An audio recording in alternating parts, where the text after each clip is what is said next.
Hello everyone, myself Kulbir Kadyan, Assistant Professor of Chemistry from Government College Israna, Panipat. Today we will discuss about very important topic of organic reaction mechanism, bond fusion. Now, first of all, we should know about what is bond fusion. जो आपका bond fission क्या होता है, कोई भी chemical bond को आप split करते हैं तो उस प्रोसेस को आप बोलते हैं बॉन्ड फिजन या आपका बॉन्ड क्लीवेज। ठीक है। अब बॉन्ड क्लीवेज की इंपॉर्टेंस क्यों है? क्योंकि जैसा कि आप सब जानते हैं कि कोई भी कोवलेंट बॉन्ड है वो आपका इलेक्ट्रॉन्स की शेयरिंग से बनता है, दो इलेक्ट्रॉन्स की शेयरिंग से। तो जब भी आप कोई केमिकल रिएक्शन कराते हैं तो कोई भी केमिकल रिएक्शन कराने के लिए आपको ओल्ड बॉन्ड्स को ब्रोक करना पड़ता है और नए बॉन्ड्स क्रिएट किए जाते हैं। मीन्स आपके बॉन्ड ब्रेक होंगे तभी आप न्यू बॉन्ड बना सकते हैं। तो इसलिए आपको कोई भी आप केमिकल रिएक्शन करा रहे हैं तो उसके लिए आपका सबसे ज्यादा जरूरी है कि आपको बॉन्ड फिजन पता हो। ठीक है। अब जो आपका बॉन्ड फिजन है वो दो टाइप्स का होता है। फर्स्ट होमोलिटिक फिजन और सेकंड आपका हेट्रोलिटिक फिजन। अब इनके बारे में हम नेक्स्ट स्लाइड में डिटेल से पढ़ेंगे क्या होमोलिटिक फिजन और हेट्रोलिटिक फिजन क्या होता है। अब होमोलिटिक फिजन आपका होता है this involves breaking of a covalent bond in such a way that each atom separates with one electron of shared pair. Meaning कि जब भी आपका कोई बॉन्ड ब्रेक होए, जैसे ए और बी के इन बिटवीन कोवलेंट बॉन्ड है, तो बॉन्ड ब्रेक होने के बाद अगर कोवलेंट बॉन्ड के जो दो इलेक्ट्रॉन थे दोनों इक्वली आपके पास दोनों एटम्स के पास जाएं, जैसे जो आपके सेपरेटिंग एटम्स हैं ए और बी, ए के पास एक इलेक्ट्रॉन गया, बी के पास एक इलेक्ट्रॉन गया। ठीक है। तो इस टाइप की जो फिजन होता है उसको आप बोलते हैं होमोलिटिक फिजन। अब इस टाइप के फ्यूजन में हमेशा आपके फ्री रेडिकल्स बनते हैं। Free radicals are formed in homolytic cleavage. ठीक है। ये आपका जो एरो है इसको बोलते हैं हाफ कर्व एरो। ये आपका वन इलेक्ट्रॉन की मूवमेंट को शो करता है, हाफ कर्व एरो। तो आपका होमोलिटिक फ्यूजन आप समझ गए हैं क्या होता है, जिसमें आपका जो दो एटम सेपरेट हो रहे हैं दोनों के पास एक एक इलेक्ट्रॉन जाए, वो आपका हो गया होमोलिटिक फ्यूजन। अब होमोलिटिक फ्यूजन किन किन कंडीशन में होता है? कंडीशंस हैं आपकी। फर्स्ट कंडीशन है आपका usually occurs in non polar bonds. जो आपका होमोलिटिक फ्यूजन है वो आपका नॉन पोलर बॉन्ड्स में होएगा। नॉन पोलर बॉन्ड्स क्या होते हैं? ऐसे बॉन्ड्स जिनके आपका कोई पोलैरिटी नहीं है जिन एटम्स के इन बिटवीन। जैसे आपका बी आर टू के इन बिटवीन जो बॉन्ड है वो आपका क्या है? नॉन पोलर है। मींस इलेक्ट्रोनेगेटिविटी अगर सेम है दो एटम्स की तो वो क्या, उनके बीच का बॉन्ड क्या हो गया? आपका नॉन पोलर बॉन्ड। सेकंड आपका क्या है? ये जो होमोलिटिक फ्यूजन होता है उस टाइप की रिएक्शंस में होता है जो हाई टेम्परेचर पे होती हैं। जनरली आपका गैस फेस या पायरोलिसिस में आपकी जो रिएक्शंस करा रहे हैं आप, तो उनमें आपके चांसेस होते हैं कि आपका फ्री रेडिकल्स जनरेट होंगे और होमोलिटिक फ्यूजन होगा। या फिर आपका यूवी रेडिएशंस के इन्फ्लुएंस में जो रिएक्शंस होती हैं उनमें भी जर्नली आपका क्या होता है? फ्री रेडिकल्स की जनरेशन होती है।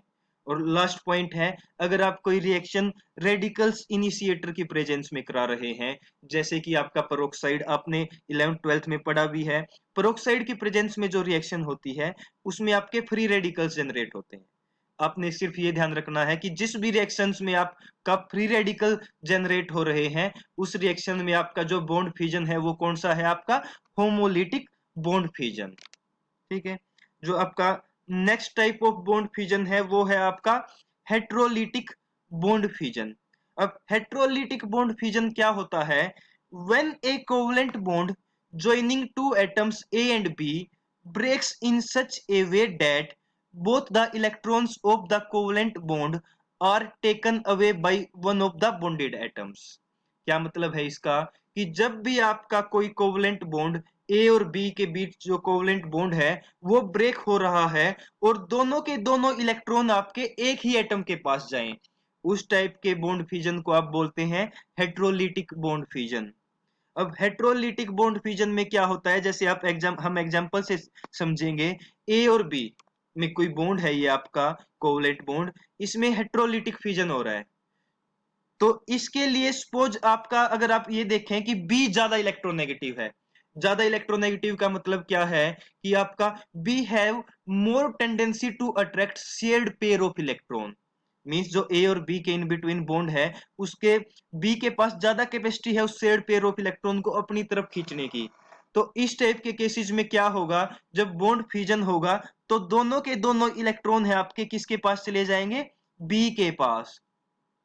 तो आपका बी बन जाएगा अनायन और ए पॉजिटिव आपका कैटायन। सपोज आपके पास कंडीशन रिवर्स है, रिवर्स का मतलब क्या है कि आपका जो ए एटम है वो ज्यादा इलेक्ट्रोनेगेटिव है। तो इसका मतलब क्या है कि आपका ए एटम के पास ज्यादा टेंडेंसी है इलेक्ट्रॉन पेयर को अपनी तरफ अट्रैक्ट करने की। तो इस केस में जब अगर बॉन्ड फ्यूजन होगा तो आपका ए आपका अनायन बनेगा और बी आपका क्या बनेगा, कैटायन। तो जो आपका जितनी भी हेट्रोलिटिक फ्यूजन्स होती हैं उसमें कार्बन को इन्वॉल्व कर रही हैं वो, उनमें क्या होता है आपका कार्बोकैटायन और कार्बो अनायन बनते हैं। सपोज आप कार्बन का किसी एटम के साथ बॉन्ड क्लीव कर रहे हैं, आपका सपोज ए आपका कार्बन है और बी आपका कोई और एटम है, तो अगर आपका कार्बन उस एटम से ज्यादा इलेक्ट्रोनेगेटिव है तो यहाँ पे आपका कार्बोनाइन की फॉर्मेशन होगी। और अगर आपका सपोज कार्बन आपका लेस इलेक्ट्रोनेगेटिव है, जैसे आपका बी कोई भी आपका हेटेरो एटम है, ऑक्सीजन नाइट्रोजन फ्लोरीन एटसेट्रा, तो उस केस में आपका क्या होगा, जो बी है वो शेड पेयर को अपनी तरफ अट्रैक्ट करेगा और कार्बन पे आपका क्या आएगा, पॉजिटिव चार्ज। तो उस केस में आपका क्या जनरेट होएगा, कार्बोकैटायन। तो मींस हमने अब तक क्या पढ़ा है कि आपका जो आपकी होमोलिटिक फ्यूजन होएगा उसमें आपके फ्री रेडिकल्स फॉर्म होते हैं।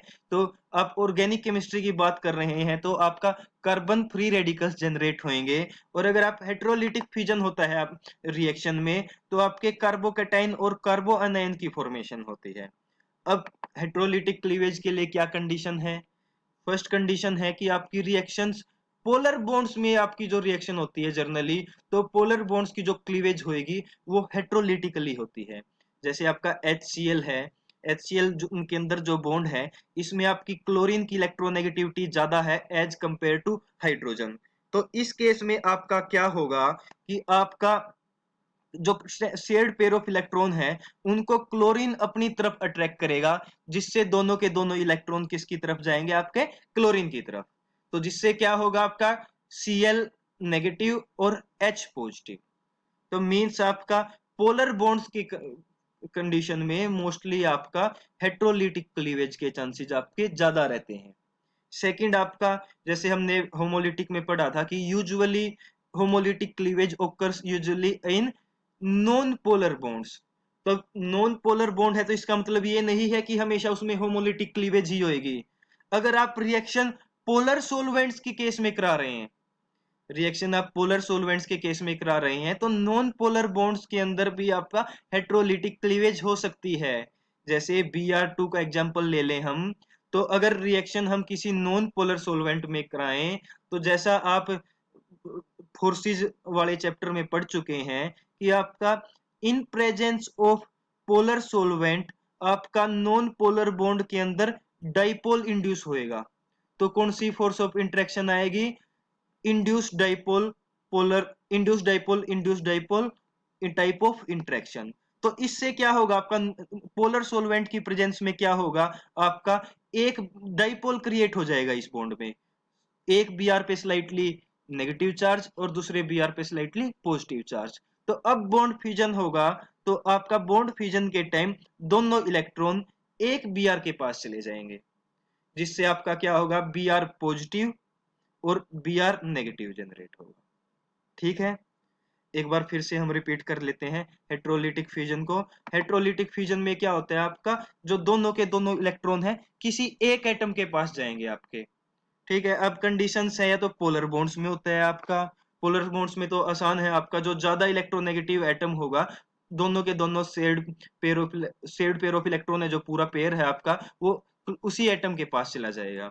लेकिन अगर आपका नॉन पोलर बॉन्ड है और आप रिएक्शन करा रहे हैं पोलर सॉल्वेंट में, तो उसके केस में भी हेट्रोलिटिक फ्यूजन पॉसिबल है और आपका जो दोनों इलेक्ट्रॉन है वो किसी एक एटम के पास चले जाएंगे और आपके पास चार्ज्ड आयंस प्रोड्यूस होंगे, एक आपका कैटायन और एक आपका अनायन। आगे का जो आपका नेक्स्ट टॉपिक है वो हम नेक्स्ट वीडियो में कवर करेंगे। तब तक के लिए थैंक यू।